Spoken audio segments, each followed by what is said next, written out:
This story is brought to you by the month of Lurve. The month of Lurve. Flares of Light by ThatOneWriter. Read by Goombasa. The kettle's scream cut through the silence of the cottage. Fluttershy rushed over, snatching the handle and pulling it off the stove before it could wake any of her animal friends. She sighed. It had been a long day. All of the animals, Angel especially, had been difficult, and she needed some time to relax. Fluttershy poured herself a cup of tea, then lay down on the sofa and sipped it. "Now this is nice," she thought. She stretched, feeling the tension in her muscles fade just a bit. The quiet seemed almost jarring in wake of all the chaos that had filled the place earlier. Discord hadn't even been around.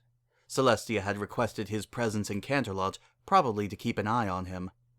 With the animals asleep, it was actually a bit lonely in the cottage. Fluttershy probably could have remedied this by cuddling one of the baby animals, but they really needed their sleep. She couldn't ignore their needs just for the sake of having some company. She brought the cup back to her lips, only to find it empty. Well, that had been quick. Fluttershy sighed again. She hadn't even taken the time to fully enjoy it. Still, she had boiled enough water to make at least a cup or two more. A series of knocks intruded upon the silence. Tilting her head, Fluttershy walked over to the door. Twilight stood just outside, bearing a nervous grin. A telescope hovered at her side, and she was wearing saddlebags. "Hi, Fluttershy," she fidgeted. I know it's late, but would you happen to know any good places to go stargazing outside of town?"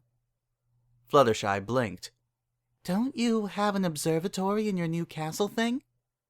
"Well," Twilight said, rubbing the back of her neck, "it turns out that with all the lights on at night, there's too much light pollution, at least for most astrological sites," she said. "If I can't see anything, there's no point in looking." "I suppose not." Fluttershy rubbed her chin. "There is one spot. I sometimes go there and just look out at the stars." "Really?" Twilight's ears perked up. "Could you show it to me?" Fluttershy looked back inside the cottage. Nothing stirred, and she heard no noises save for Harry's snoring. Turning back, she smiled. "Yes, I think I can." Twilight grinned. "Great! Lead the way." The path was hardly noticeable, given away only by the slight bend of a small patch of grass or by the snapped end of a tree branch. Fluttershy trotted lightly to try and keep it that way, noting that Twilight did the same.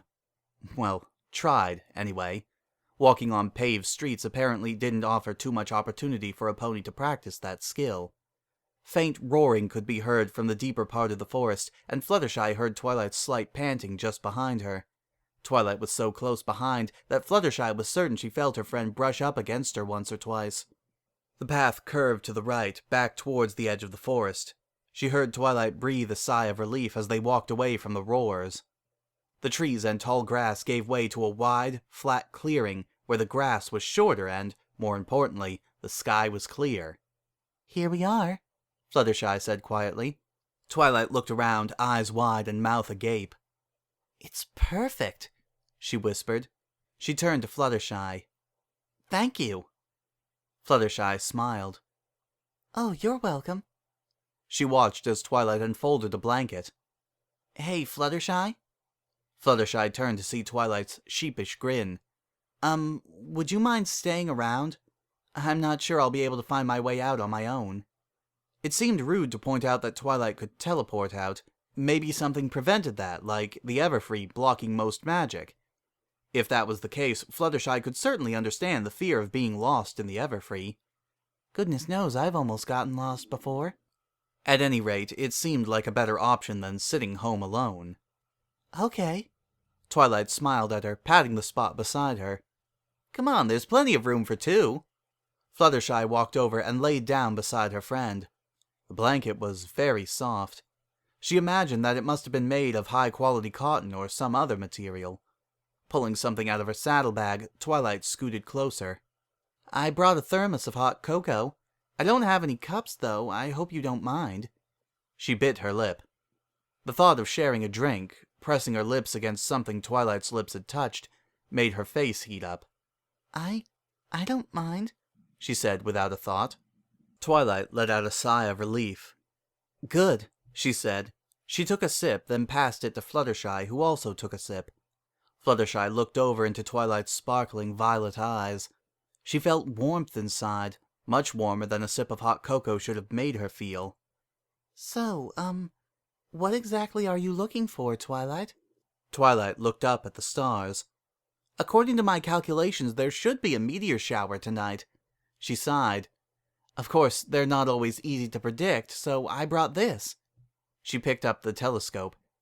Just in case I couldn't get a good view, but I don't think I need it. She hummed thoughtfully. You picked a really good spot. The compliment made Fluttershy feel like she was floating off the ground. Twilight, however, was still too absorbed in the sky to notice. Propping her head on her hoof, she turned to Fluttershy. The meteor shower could take all night, Fluttershy. Do you still want to stay? Smiling softly, Fluttershy nodded. I don't mind. The animals won't need me until morning. Twilight grinned. Good. I'd really like the company. She rolled over onto her back, prompting Fluttershy to do the same. They each took another sip of cocoa. Despite the constant chirp of crickets and occasional hoot of an owl, they sat in near silence. Every so often they'd take turns with the thermos, or a breeze would rustle the trees and make them shiver, but it was mostly still as they sat and looked at the stars. It's so beautiful, isn't it? Fluttershy said, turning to Twilight. Twilight smiled slightly. It sure is. Although... Her smile turned to a smirk. Don't tell Princess Luna, but it's not the prettiest thing I've ever seen. Fluttershy sat up. What's the prettiest? She said, but Twilight was already digging through her saddlebags again. She pulled a small plastic bag out. Sandwich? Fluttershy took the sandwich softly, taking a bite. Daisies, my favorite, she said, turning to Twilight. Twilight smiled. Mine too, she said, grabbing one for herself. They sat there for a while, quietly eating their sandwiches, before Fluttershy gasped and pointed up. Look! A small trickle of meteors flashed across the sky before blinking out. Make a wish, Fluttershy! Fluttershy closed her eyes.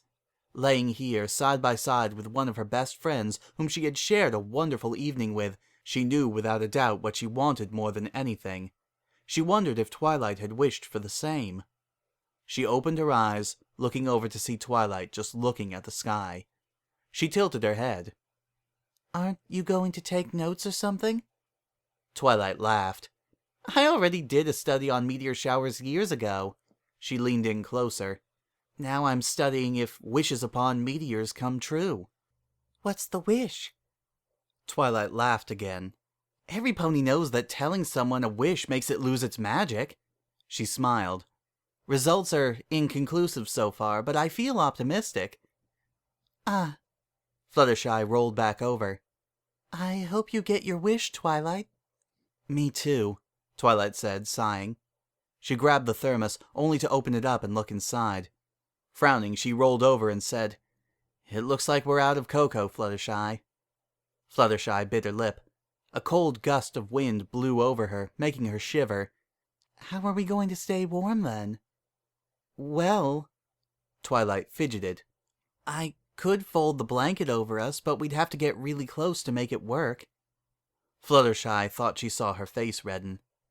So, basically we have to cuddle really close to keep warm? Invasive thoughts of being flank to flank with Twilight filled Fluttershy's mind, and she wasn't sure she wanted them to stop. She did, however, wish that her face would stop getting hotter. If faces could get hot enough to catch fire, she was pretty sure she'd burn down the Everfree soon enough. That's one way of putting it. Twilight bit her lip. But only if you're okay. Fluttershy moved closer, almost pressed up against Twilight. She heard Twilight exhale, then felt the blankets fold over both of them. Twilight shivered, apparently out too far, and slid over. Now they were pressed up against each other. Twilight felt warm against Fluttershy's side. Her muscles were tense, but she relaxed them when Fluttershy smiled at her. She smiled back. The flashes in the sky did little to light the field, but Fluttershy saw them reflected in Twilight's deep, violet eyes. Those deep violet eyes stared back, wide with surprise. Fluttershy felt herself lean in, and soon everything was purple as she closed her eyes and kissed her friend. Twilight inhaled sharply and pulled back a bit, but Fluttershy opened her eyes to see Twilight smile and go in for another kiss. The meteor shower was forgotten. This flash of light was the only one that mattered, as their lips met and melted and became one before they had to pull away to breathe. Fluttershy panted softly. "Wow," she whispered. Twilight giggled. "Wow indeed." Fluttershy felt Twilight nuzzle her cheek, felt her breath on her neck. "I got my wish," Fluttershy whispered into Twilight's ear. I got mine too." The two giggled, holding each other close as the meteor shower neared its end. Every flash reflected in their eyes. Fluttershy found it hard to turn away from Twilight, however. Finally, they were left in the darkness. "The shower's over," Fluttershy said. Despite having Twilight in her hooves, she felt a little bit colder. Twilight smiled coyly. "Well, there's a new moon tomorrow if you want to see that." "I would love to." The two kissed, then slowly got up and started to walk back, their wings wrapped around each other the whole way. The end.